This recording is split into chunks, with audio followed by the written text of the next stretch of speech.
નમસ્કાર, હું છું હેતલ પંડ્યા અને આપ જોઈ રહ્યા છો સૌરાષ્ટ્રની અસ્મિતા ન્યૂઝ।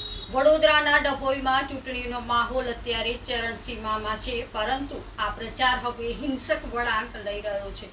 અત્યારે તમારી સ્ક્રીન ઉપર જે દ્રશ્યો જોઈ રહ્યા છો તે ડભોઈના છે, જ્યાં ભાજપના ધારાસભ્ય શૈલેષ મહેતા અને કોંગ્રેસના નેતા સુધીર બારોટ વચ્ચે જાહેરમાં ઉગ્ર ઝપાઝપી થઈ છે। ચૂંટણીના મેદાનમાં નેતાઓ મર્યાદા ભૂલીને એકબીજા સાથે પાખડતા જોવા મળ્યા, જેના કારણે સમગ્ર પંથકમાં ભારે તંગદિલી ફેલાઈ છે। તો બીજી તરફ વડોદરાના કોંગ્રેસના ઉમેદવાર કનુભાઈ પ્રજાપતિએ છેલ્લી ઘડીએ ફોર્મ ખેંચી લેતા રાજકારણમાં મોટો ખળભળાટ મચી ગયો છે।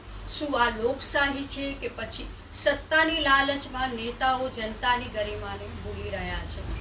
ચૂંટણીના માહોલમાં જનતા કોને પાઠ ભણાવશે? ડભોઈની આ હિંસા અને વડોદરાની રાજકીય ખેલ પરિણામોમાં શું અસર કરશે? પડેપણની સચોટ માહિતી અને ઘટનાના વધુ વિડીયો જોવા માટે જોડાયેલા રહો સૌરાષ્ટ્રની અસ્મિતા ન્યૂઝ સાથે। આ વિડીયોને અત્યારે જ શેર કરો।